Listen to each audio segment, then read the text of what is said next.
Hello, welcome to all my dear students. भाई कैसे हैं आप सभी? आप सब बहुत बढ़िया होंगे और तैयारी भी आपकी क्या चल रही होगी?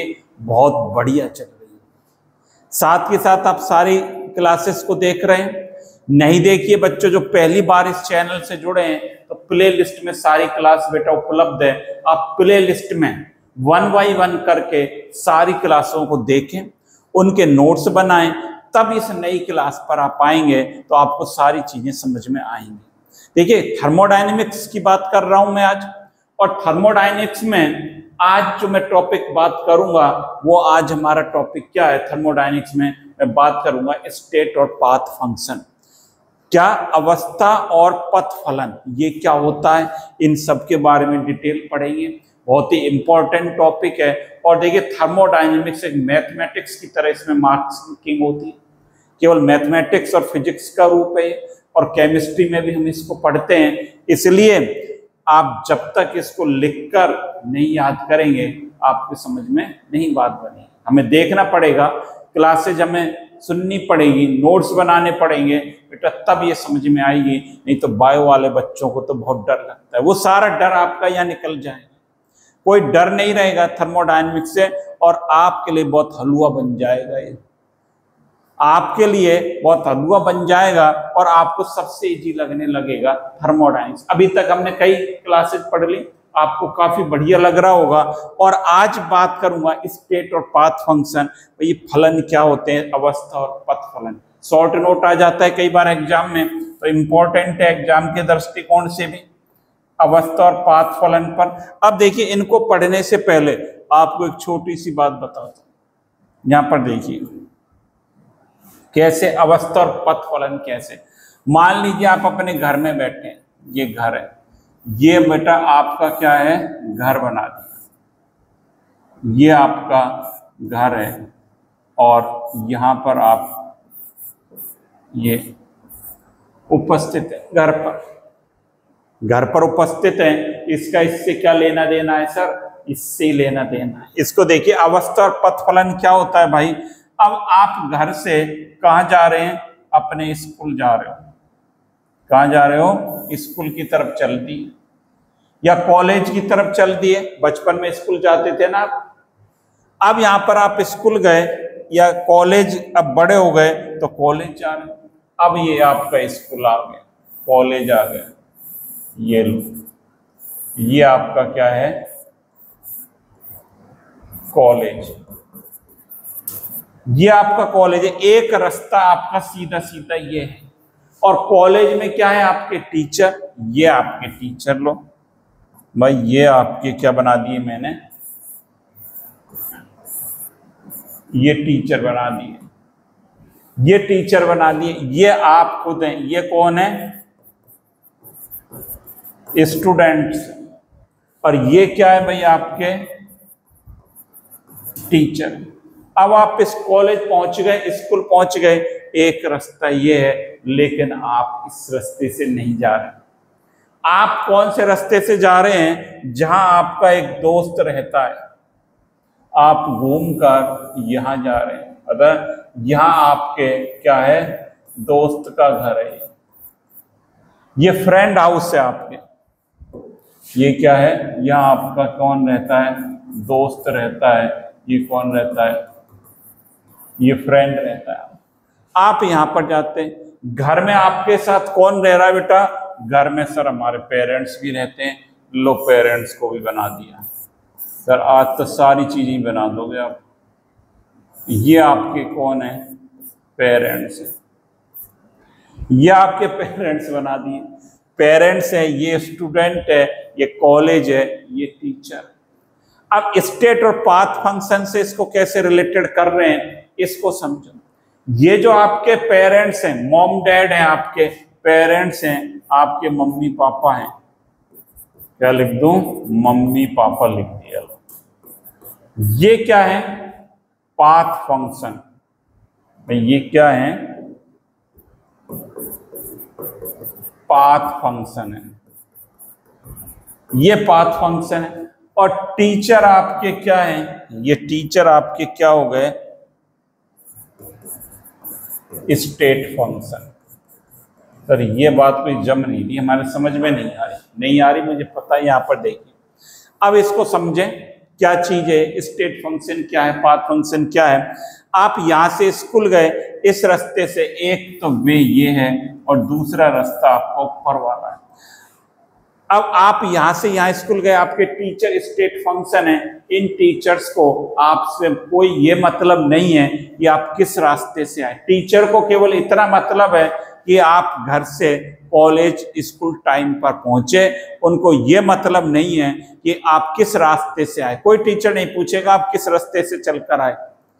उनको क्या मतलब है, टाइम पर आप पहुंच गए, मतलब वो रास्ते की बात नहीं, पथ की बात नहीं कर रहे, केवल स्टेट की बात कर रहे हैं। आप घर से चले, कॉलेज आ गए टाइम पर, स्टेट फंक्शन की बात कर रहे हैं। ये तो बात हुई स्टेट फंक्शन जो पथ पर, इसके पाथ पर डिपेंड नहीं कर रहा भाई मेरे, पाथ पर बिल्कुल डिपेंड नहीं कर रहा। ये किस पर डिपेंड कर रहा है कि आप यहां से चले यहां आ गए, स्टेट पर, अवस्था पर निर्भर कर रहा है। आप पहले कॉलेज में थे, घर पर थे, और फिर कहां पर आ गए, कॉलेज में आ गए। ये क्या कहलाएगा, स्टेट फंक्शन। जो इस, लेकिन आपके मम्मी डैडी को फर्क पड़ता है। आप यूं घूम कर गए, आपने स्कूटी में भाई पेट्रोल ज्यादा लगाया, टाइम ज्यादा खराब करा, तो ये पथ पर डिपेंड करेंगे कि आप किस पथ से जा रहे हैं, किस रास्ते से आप जा रहे हैं। ये क्या कहलाएंगे, पाथ फंक्शन कहलाएगा। ये क्या कहलाएंगे, आपके मम्मी डैडी घर वाले, बेटा ये क्या कहलाएंगे, पाथ फंक्शन कहलाएंगे। इससे मैंने डेली लाइफ से रिलेटेड किया है कि सर पथ अवस्था और पथ फलन क्या है, स्टेट और path function. State function that means that does not depend on the path, path पर डिपेंड नहीं करता या कि आप किस पथ से होकर आए, ये अवस्था पर निर्भर कर रहा है। आप घर में बैठे थे, कॉलेज आ गए टाइम पर, ये टीचर आपके स्टेट फंक्शन है। इनको मतलब नहीं है कि आप किस रास्ते से आए, लेकिन आपके घर वालों को मतलब है कि आप किस रास्ते से जा रहे हैं, आप घूम कर जा रहे हैं या सीधे जा रहे हैं। पेट्रोल के पैसे तो घर वाले देंगे आपको, टाइम के रिजल्ट, पढ़ाई का आउटपुट तो घरवाली मांगेंगे आपसे। ज्यादा एनर्जी वेस्ट करोगे, पूछेंगे किस रास्ते से घूमते घूमते जा रहे। लेकिन आपका दिल मानता नहीं है। आपका दोस्त यहाँ बैठा है, ये आपका बेस्ट फ्रेंड बैठा है, या कौन सा फ्रेंड है, ये आपका बेस्ट फ्रेंड बैठा है, आप तो घूम कर जाते। तो इन पर फर्क पड़ता है कि किस पथ से जा रहे हैं। तो यही बात हम यहाँ पर पढ़ेंगे, भाई स्टेट फंक्शन क्या है और पाथ फंक्शन क्या है। अब यहाँ पर देखिए, पहली बात करें स्टेट फंक्शन की। सारी चीजों को बहुत बढ़िया ढंग से समझेंगे, साथ के साथ नोट भी करेंगे। देखिए स्टेट फंक्शन कहते हैं अवस्था फलन, इसको भाई क्या कहते हैं, अवस्था फलन कहते हैं हिंदी में। और अवस्था फलन वह गुण है, कौन सा गुण है, जो तंत्र की प्रारंभिक और अंतिम अवस्था पर निर्भर करता है। तंत्र तो ये मत कह देना सर तंत्र क्या है गुरुजी, तंत्र के बारे में बता चुका हूं। जिस पर ऊष्मा गतिकी का भाई अध्ययन करेंगे तंत्र कहलाएगा। कभी कहने बैठ जाओ गुरुजी तंत्र क्या है, मुंह ताक रहे हो एक दूसरे। जो तंत्र की किस पर निर्भर करेगा, प्रारंभिक और अंतिम। पहली अवस्था आपकी घर थी, अंतिम कहाँ आ गई, स्कूल आ गई, वो अंतिम अवस्था थी। ये न कि उस पथ पर जिससे वह अवस्था प्राप्त हुई, अर्थात ये प्रक्रिया पर निर्भर नहीं करता आपने क्या कर स्कूल आए, आपने क्या करा स्कूल आने से पहले, कौन से गांव घूम घाम कर आए, किस गली मोहल्ले से आए, इस पर निर्भर नहीं करता। आप टाइम पर पहुंच रहे हैं या नहीं पहुंच रहे, प्रारंभिक और अंतिम अवस्था पर निर्भर करेंगे ये गुण। इसका मान क्या होगा, किसी निश्चित अवस्था पर निश्चित होता है। निश्चित अवस्था पर क्या रहेगा, निश्चित ही रहेगा। अवस्था फलन में परिवर्तन इस प्रकार लिखा जाता है, डेल्टा एक्स के रूप में लिखते हैं। अवस्था फलन को किसके रूप में लिखेंगे, डेल्टा एक्स। हम लिखेंगे delta x is equal to x अंतिम माइनस प्रारंभिक। अंतिम अवस्था में परिवर्तन माइनस प्रारंभिक। जैसे ये है, जैसे आयतन है, या क्या है, मैं क्या मान लूं, दाब मान। ए पॉइंट ये है और बी पॉइंट ये। प्रारंभ में दाब P बराबर है, क्या है, P बराबर, या ताप मान लेते हैं, चलो इधर मानो, देखो ताप यहां पर है 100 डिग्री सेल्सियस, 100 डिग्री सेल्सियस है। ये तो क्या कहलाएगा, T1। अब B अवस्था में आप पहुंच गए, यहां आपको T2 ताप मिला, 80 डिग्री सेल्सियस या 80 डिग्री सेल्सियस मिला। हमें डेल्टा टी निकालना है बेटा, तो सिंपल भाषा में डेल्टा टी बराबर T2 माइनस T1 हो जाएगा। यही लिखा है, x अंतिम माइनस x प्रारंभिक भाई, यही लिखा है x अंतिम माइनस x प्रारंभिक। तो डेल्टा टी बेटा तेरा अब क्या हो गया, delta T2 minus T1 80 minus 100 कितना आ गया, माइनस 20 डिग्री सेल्सियस आ गया। डेल्टा टी क्या आ गया, माइनस 20 आ गया क्या, बिल्कुल आ गया। ये आ गया कि अंतिम अवस्था और प्रारंभिक पथ पर इसका कोई प्रभाव नहीं होता है, पथ पर नहीं होता है। यही मैंने बात बताई कि अभी आपको कि भाई पथ पर इसका कोई प्रभाव नहीं पड़ेगा कि आप किस पथ से जा रहे हैं, इसका प्रभाव केवल ये पड़ेगा टाइम पर पहुंच रहे नहीं पहुंच रहे बेटे, इस पर पड़ेगा। मतलब ये पथ पर निर्भर नहीं करते, ये किस पर निर्भर करते हैं, केवल अवस्था पर निर्भर करते हैं। ये बात हम कह रहे हैं। तो ये कौन से होते हैं, उदाहरण क्या है इनके, ताप है, दाब है, एंट्रोपी है। केवल आप तीन को छोड़ दो, कार्य, ऊष्मा और ऊष्माधारिता, बाकी सब क्या है, स्टेट फंक्शन है सब। अवस्था फलन है, किस किस को छोड़ दें, वर्क, हीट और हीट कैपेसिटी, बाकी आंतरिक ऊर्जा है, एंथैल्पी H है, एंट्रोपी S है, दाब P, आयतन V, ताप T, घनत्व D, रो लिख रखा है। ये सारी क्या है, अवस्था फलन है। तो इसको भी भाई एक बार नोट कर लें, इसको भी आप नोट कर लो। और ये भी नोट करना चाहो तो ये भी बहुत बढ़िया है, ये भी आप नोट कर लेना। ये उदाहरण बताया है आपको, इसको भी नोट कर लें। और इसके बाद यहां से इसको नोट कर लें, इसको नोट कर लीजिए। ये सारी बातें कि अवस्था फलन क्या होते हैं, शॉर्ट नोट आता है तो ये लिखेंगे। पहली बात तो अवस्था फलन वह गुण है जो तंत्र की प्रारंभिक और अंतिम अवस्था पर निर्भर करता है, ये बात लिखेंगे। इसका मान निश्चित अवस्था पर निश्चित होता है। अवस्था फलन में परिवर्तन इस प्रकार लिखा जाता है, इसका पथ से कोई लेना देना नहीं होता है। उदाहरण लिखिए। और क्या गुण लिखेंगे इसके, और गुण देखिए। अवस्था फलन इसके गुण हैं, ये क्या है, कैरेक्टर्स। कलर चेंज कर देता हूं भाई, थोड़ा सा बढ़िया लगेगा। गुण और क्या है, और कैरेक्टर इसके क्या है। अवस्था फलन तंत्र की वर्तमान स्थिति को दर्शाता है, वर्तमान स्थिति को दर्शाएगा। यह केवल तंत्र की प्रारंभिक अंतिम अवस्था पर निर्भर करता है, उस पथ मार्ग पर निर्भर नहीं करता जिससे वह अवस्था प्राप्त की गई। केवल प्रारंभिक और अंतिम अवस्था पर निर्भर करेगा। इससे मतलब नहीं है कि कहां होकर यह आया है। समझ गए बात। ऊष्मा गतिकी के लगभग सभी गुण अवस्था फलन है। और यूलर प्रमेय क्या है, यह यूलर प्रमेय, यूलर प्रमेय, यूलर थ्योरम का पालन, यूलर थ्योरम का भी एग्जाम्पल देखेंगे। सर ये यूलर थ्योरम का कैसे पालन करते हैं। लगभग सभी गुण अवस्था फलन है। मैंने कहा था तीन को छोड़ दो, वर्क और हीट और हीट कैपेसिटी। तीन को छोड़ दें, किसको, हीट कैपेसिटी, वर्क को और हीट को। बाकी सब क्या है, स्टेट फंक्शन है।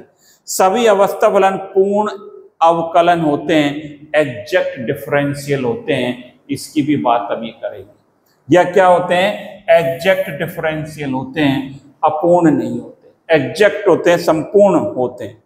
तो इसको भी नोट कर लें, तब अगली बात करेंगे।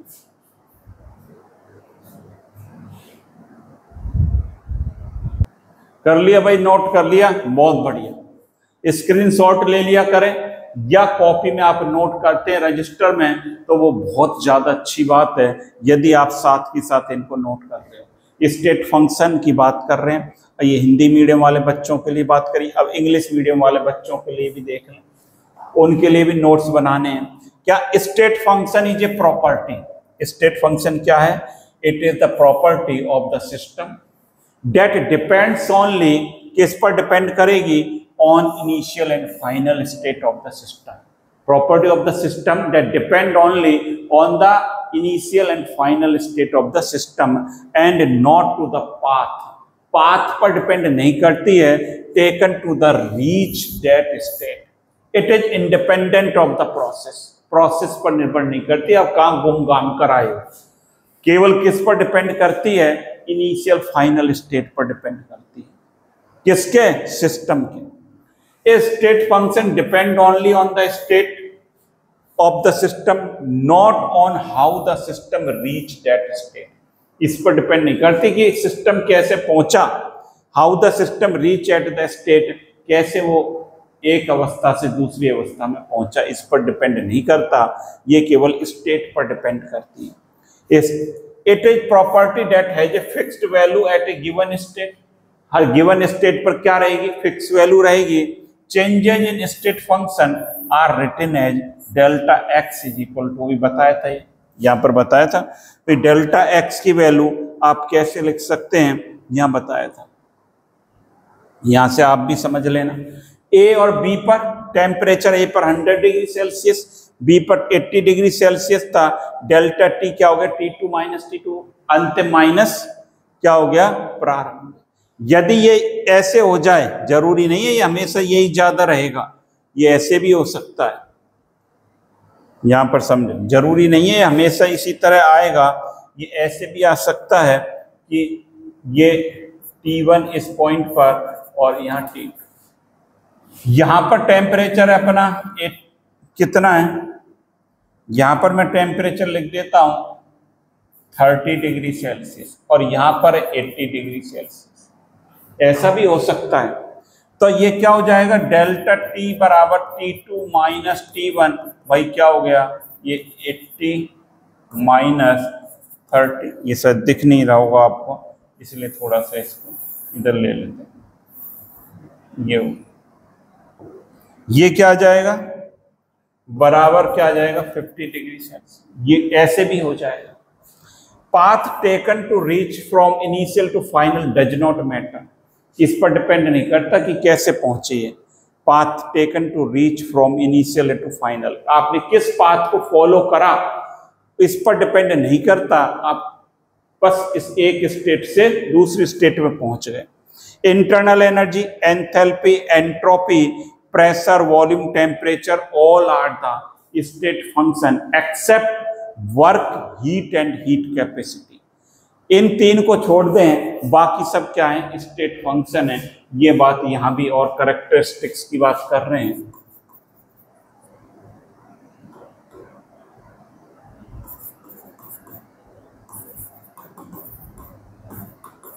इसके क्या characteristics, A state function tells about the current situation of the system, system की करंट सिचुएशन को बताता है। It depends only on the initial and final state of the system and does not depend on the path followed by the system, followed उस पर depend नहीं करता क्या path follow करा है। All thermodynamics entities are state function, they follow Euler theorem except work, heat and heat capacity. Euler theorem को follow up करते हैं, अभी देखेंगे क्या होती है। All state function are exact differential, और ये क्या होते हैं, एग्जैक्ट डिफरेंशियल होते हैं भाई। तो ये बात भी आप नोट कर लें, इंग्लिश मीडियम वाले बच्चे पहले ये नोट करेंगे, इंग्लिश मीडियम वाले बच्चे, और उसके बाद इसको ना आप नोट कर लें। इसके बाद देखेंगे किस प्रकार ये भाई फॉलो करती है यूलर थ्योरम। और कर लिया भाई। अब इसका देखिए मैथमेटिक्स देखेंगे। ये तो थ्योरेटिकल बातें हो गई बेटा, ये थ्योरेटिकल बातें हो गई। अब मैथमेटिक्स सीखेंगे इसका, कि मैथमेटिक्स भी तो सीखना पड़ेगा भाई मेरे, इसका मैथमेटिक्स भी देखें। जैसे यूलर थ्योरम की बात आई थी, उस पर ही जा रहे हैं अपन, यूलर थ्योरम पर। देखिए ये मान लीजिए ये आ जाए, प्रूव दैट द, क्या प्रूव करवाना है, क्या प्रूव क्या करवाना है, temperature is state function of ideal gas. Temperature is state function of ideal gas. क्या मतलब हुआ, टेम्परेचर ताप अवस्था फलन है आदर्श गैस का। ये प्रूव करना है कि ताप क्या है, अवस्था फलन, स्टेट फंक्शन क्या है, इसको हिंदी में क्या कहते हैं, अवस्था फलन है। ये इसका अवस्था फलन है, किसका, आइडियल गैस, आदर्श गैस। कैसे लिखूंगा इसको, देखिए कैसे लिखेंगे, टी क्या लिखेंगे, टेम्परेचर हो गया टी को, और अवस्था फलन को एफ से और वी कॉमा, ऐसे इसको डिनोट करते हैं। ये अवस्था आदर्श गैस कहते हैं, पीवी बराबर एन आर टी होती है ना, पीवी बराबर आर टी।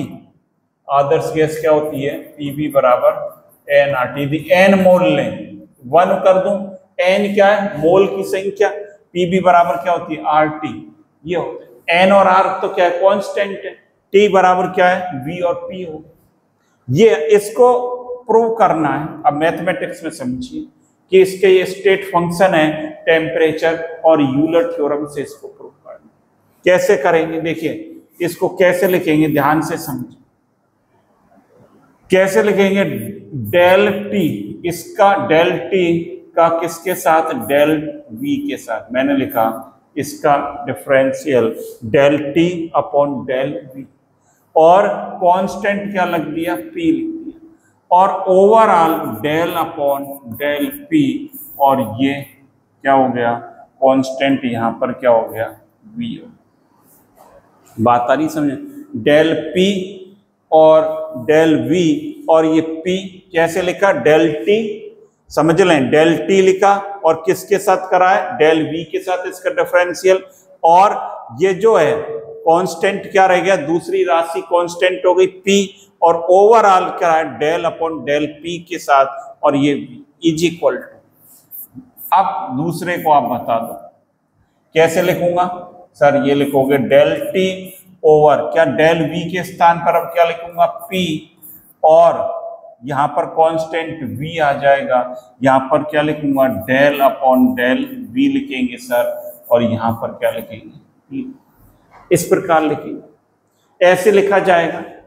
अब यहां पर देखिए दूसरी बात क्या समझे, पीवी बराबर क्या होता है, आर टी, और टी बराबर क्या होगा सर, टी बराबर क्या होगा बेटा, टी बराबर क्या हो जाएगा, टी बराबर पीवी अपॉन आर, ये हो जाएगा, टी बराबर क्या हो जाएगा, पीवी अपॉन आर हो जाएगा, ये बात हो जाएगी। अब देखिए इसको मैं अगले पेज पर ले चलूं क्या, यहीं कर दें, यहीं कर लेते हैं, देखो इसको यहां कर लेते हैं साइड में, इसको हमने साइड में लिख लिया, पीवी बराबर आर टी, टी बराबर क्या है, पीवी अपॉन आर। इसको देखें, del T upon del V P बराबर, इसको कैसे लिख सकते हैं इसको समझें, इसमें से मैंने कर लिया डेल अपॉन डेल, बाहर निकाल लिया, ये क्या निकाल लिया, डेल अपॉन डेल वी, इसको निकाल लिया बाहर, और टी की वैल्यू किसके बराबर है, पीवी अपॉन आर, यहां लिख दिया पीवी अपॉन आर। बात आ रही समझ, ये del T upon del V को ले लिया भाई, यहां पर समझ ले, del T upon del V को ले लिया, और पी कांस्टेंट है, डेल अपॉन डेल वी इसको बाहर कर दिया, और ये क्या, टी के स्थान पर क्या लिख दिया, पीवी अपॉन आर लिख दिया। इसको क्या लिख सकता हूं, डेल, इसको क्या लिख सकते हैं, बोलो, पी अपॉन आर और डेल वी अपॉन डेल, ये तो 1 के बराबर हो गया, ये 1 के बराबर हो गया, और ये वैल्यू क्या आ गई, पी अपॉन आर आ गई। मतलब ये जो वैल्यू है del T upon del V और पी, ये किसके बराबर, ये किसके बराबर है, del T upon del V और पी, ये इसके बराबर। भाई ये इसके बराबर आया कि नहीं आया, ये देखो आप, इतना नोट भी करते जाओ, साथ ही साथ इसको क्या करें, नोट भी कर लें। ये इसके बराबर आया कि नहीं आया, आ गया ना, ये टी फंक्शन है वी और पी का, ये देख रहे हैं हम कि भाई ये टी जो फंक्शन है आदर्श गैस के लिए क्या है, temperature state function of ideal gas है, अवस्था फलन है क्या नहीं इसका, इसको प्रूव कर रहे हैं। इतनी बात कर लिया आपने, फंक्शन लिखा वी और पी, और डेल टी लिखा, फिर डेल वी, फिर एक कांस्टेंट करा overall del upon del P, और मैंने इसको आदर्श गैस से, ये क्या है आदर्श गैस, आइडियल गैस है, आइडियल गैस जिसको आदर्श गैस कहते हैं, इससे मान निकाल लिए। अब ऐसे ही del T upon del P का निकाल लो, क्या है del T upon del P, और इसमें जो क्या लिखा हुआ है यहां पर आपको दिख रहा है del T upon del P, और ये क्या है वी बराबर क्या हो, यही करा था अभी। पी बी बराबर क्या लिखा था आर टी, और टी बराबर क्या है पी बी अपॉन आर, क्या लिख दें पी बी अपॉन आर, ये लिख दें। अब इसको मैं यहां लिख देता हूं, इसमें पी बी अपॉन आर में लिख देता हूं, तो इसको क्या लिख दूं इसके स्थान पर, बोलो डेल अपॉन डेल पी, ये लिख दिया। और टी की वैल्यू क्या लिख दूं, टी की वैल्यू क्या है पी बी अपॉन आर, और क्या है ऐसे ही क्या, बिल्कुल है सर। ये क्या निकल कर आ जाएगा V upon R del P upon del P V, ये क्या हो गया तो ये क्या हो गया V अपॉन आर, किसके बराबर हो गया, ये हो गया del T upon del P, और V इज इक्वल टू क्या हो गया V अपॉन आर। दो वैल्यू हमने निकाल ली, दो वैल्यू आपने, एक तो ये निकाल ली और इसका मान आपने क्या निकाल लिया, ये निकाल, देखो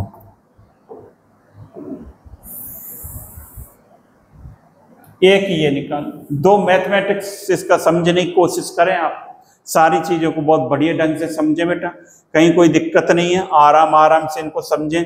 ये निकालिए del T upon del V, T की वैल्यू पी अपॉन आर, इसकी तो पी अपॉन आर निकाली है, और इसकी क्या निकाली है v अपॉन आर निकाली है। इन दोनों को नोट कर लो।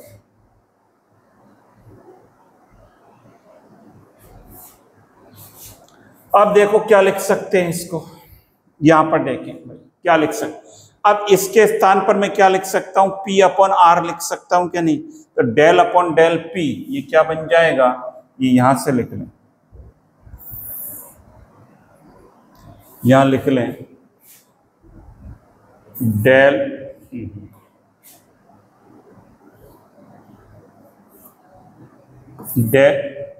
क्या हो रहा है भाई, यहां देखो ये जो निकल कर आया है क्या आया है अपना, ये यहां पर समझना भाई, डेल अपॉन डेल पी ये लिख रहा है, तो ये लिख दिया लो डेल अपॉन डेल पी, और इसके स्थान पर क्या लिखना है, देखो del T upon del V P, ये किसके बराबर आया है, पी अपॉन आर के बराबर आया है सर। तो यहां पर आप मैं लिख देता हूं, क्या लिख देता हूं पी अपॉन आर, ये क्या लिख दिया पी अपॉन आर लिख दिया, और ये क्या है यही तो है, इसको हटा दो ऊपर, ये लिख दिया। ये देखो किसके बराबर है, देखते भी चलो, ये बराबर है डेल अपॉन डेल वी के, ये किसके बराबर है डेल अपॉन डेल वी, और यहां पर देखो दिखाते चल रहा हूं आपको सारी चीजें, del T upon del P V, ये किसके बराबर आया है, del T upon del P V, ये किसके बराबर आया है वी अपॉन आर के बराबर आया है। ये किसके बराबर आया है v अपॉन आर के बराबर आया है, और यहां पर कांस्टेंट क्या है p, यहां पर देखो अब ये क्या बन जाएगा, देखो ये डेल पी ये तो 1 हो गया भाई, कैसे हो गया डेल पी अपॉन डेल, यार ये तो क्या हो जाएगा 1 के बराबर हो जाएगा, ये कितना बचा 1 अपॉन आर, और ये भी क्या बचा del V upon del V, और ये भी 1 के बराबर हो गया, और ये क्या बचा 1 अपॉन आर। तो ये जो है क्या निकल कर आया 1 upon R is equal to 1 upon R, ये निकल कर आया। ये यूलर प्रमेय को शो करता है, दोनों बोथ साइड वैल्यू क्या आ रही है सेम आ रही है, बोथ साइड वैल्यू क्या आ रही है सेम आ रही है। और ये हमने क्या किया था, शुरू में, ये तो यूलर प्रमेय को शो करता है। और ये जो किया था इसका, ये क्या कहलाता है, इसका एग्जैक्ट संपूर्ण अवकलन डिफरेंशियल कहलाता है। हमने इसका इसके साथ करा, फिर पूरे का कर दिया, ये क्या कहलाता है, संपूर्ण अवकलन। तो ये बात यहां पर सीख ली, इसको नोट कर लें भाई, और फिर यहां से नोट करें, और इतना आप नोट कर लें।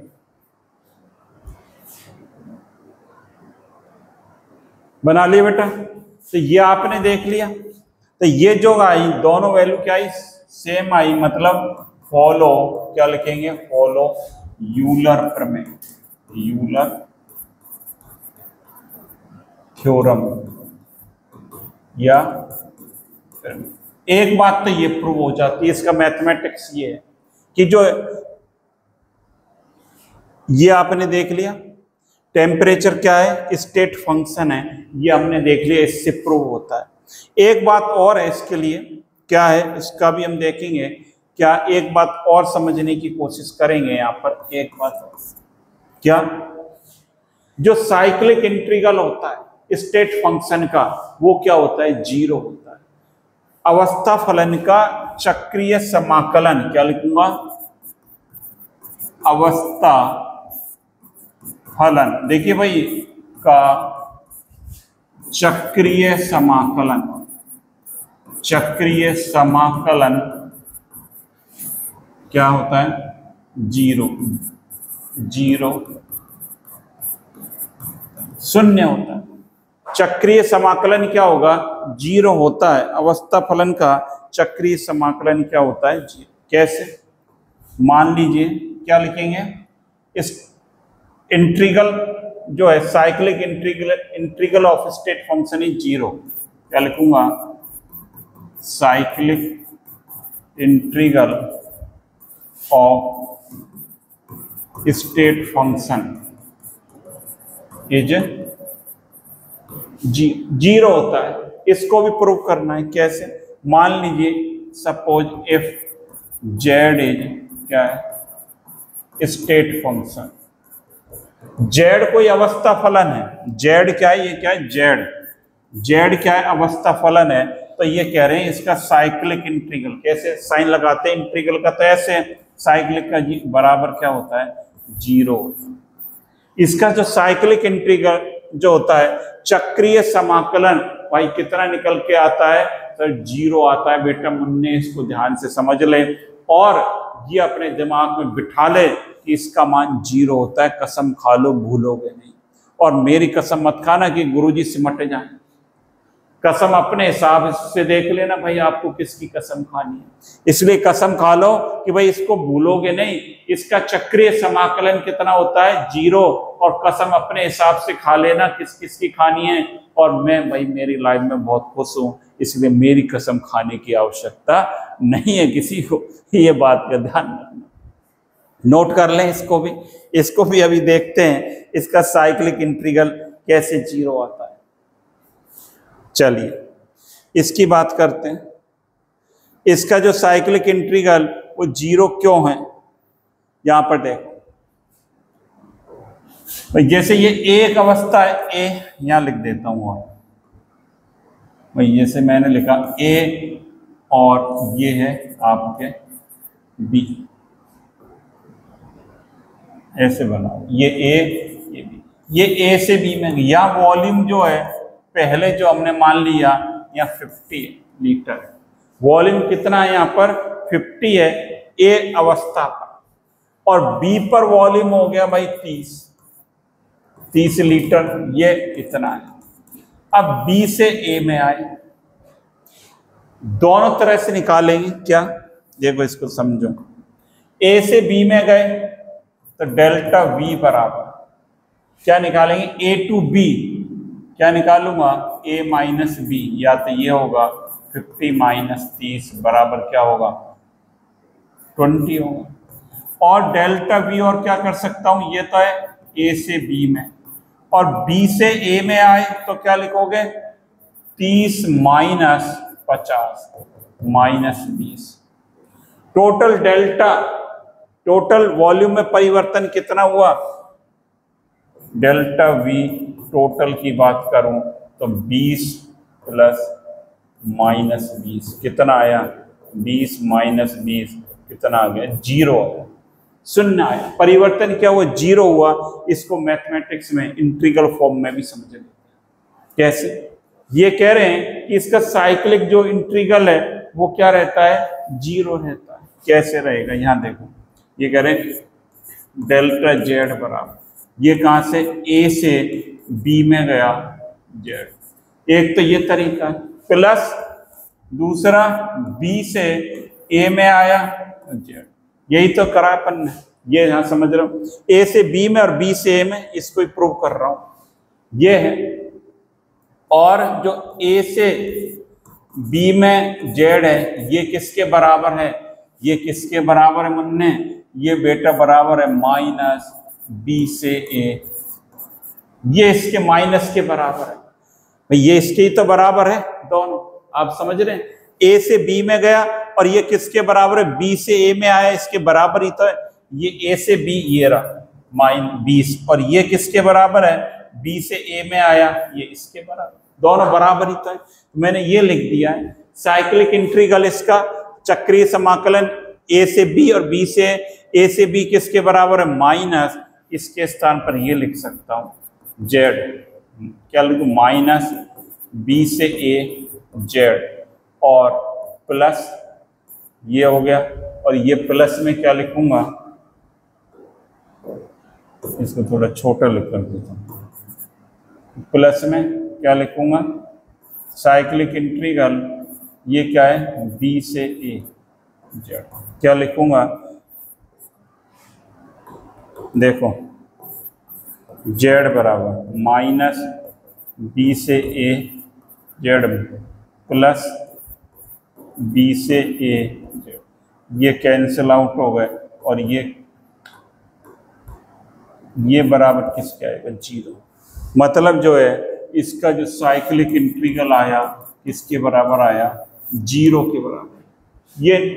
ये किसके बराबर आएगा, 0 के बराबर आएगा, नोट कर लो। ये बेटा किसके बराबर आ गया, 0 के बराबर आ गया। इस बात को प्रूव कर लिया। तो स्टेट फंक्शन की बात कर लिया आज हमने, वीडियो लंबा हो जाएगा इसलिए यहीं कट कर दूं इसको, आज इतना ही छोड़ देता हूं अगर तुम चाहो तो, क्योंकि मुझे पता है तुम्हें कितना टाइम लगता है इसको देखने में, और सर हमसे बहुत लंबा नहीं बैठा जाता, 2 घंटे हम सिटिंग नहीं दे पाते हैं सर, इसलिए सिटिंग भाई देना चालू कर दे, और बैकलॉग कोई हो तो उसे भी अपना पूरा कर लेना। बैकलॉग मतलब कोई पुरानी वीडियो नहीं देखी हो बेटा, उसको देख लेना क्लास को। तो आज इतना ही, चलो इतना ही छोड़ देता हूँ। स्टेट फंक्शन की बात कर ली, अब पाथ फंक्शन की और बात करेंगे। किसकी बात करेंगे, पाथ फंक्शन की बात करेंगे। ये भी आपने नोट कर लिया होगा, और ये सारी बातें आपने नोट कर ली होगी। तो मैं जो है स्टेट फंक्शन की बात कर ली हमने, स्टेट फंक्शन की बात कर ली, और पाथ फंक्शन को अगली क्लास में बता देता हूँ, छोटा ही है वो तो पाथ फंक्शन। तो इतनी बात हमें सीख ली आज कि स्टेट फंक्शन क्या होता है, लेकिन साथ ही साथ ये भी है कि आप इनको क्या करते चलें भाई। देखो थैंक यू बोर्ड ले आता हूं मैं, ये लाना चाह रहा हूं कि आपने वीडियो को देखा, पढ़ा, इसके लिए मैं बहुत आभारी हूं भाई आप सबका। और सर हमारी बेइज्जती कर रहे हो या क्या कर रहे हो, हमारी बड़ाई कर रहे हो। भाई बेइज्जती नहीं कर रहा, मैं ये कहना चाह रहा हूं कि लगातार बेटा इनको आप देखें, जब भी कुछ दिमाग के अंदर जाएगा, और साथ ही साथ नोट्स बनाते चले, तो और अपनी सिटिंग को प्रॉपर दें। तो thank you students, have a nice day. लगातार बने रहें, और भाई ज़्यादा से ज़्यादा स्टूडेंट्स को शेयर करते रहें, जिससे ज़्यादा से ज़्यादा स्टूडेंट्स को इसका बेनिफिट मिलता रहे। थैंक यू, मिलते हैं अगली क्लास में, और बात करेंगे किसकी, एक स्टेट फंक्शन हमने कंप्लीट कर लिया, पाथ फंक्शन की बात करेंगे। बहुत बढ़िया ढंग से पढ़ेंगे और सारी चीज़ों को एग्जैक्ट पढ़ेंगे। तो thank you, have a nice day.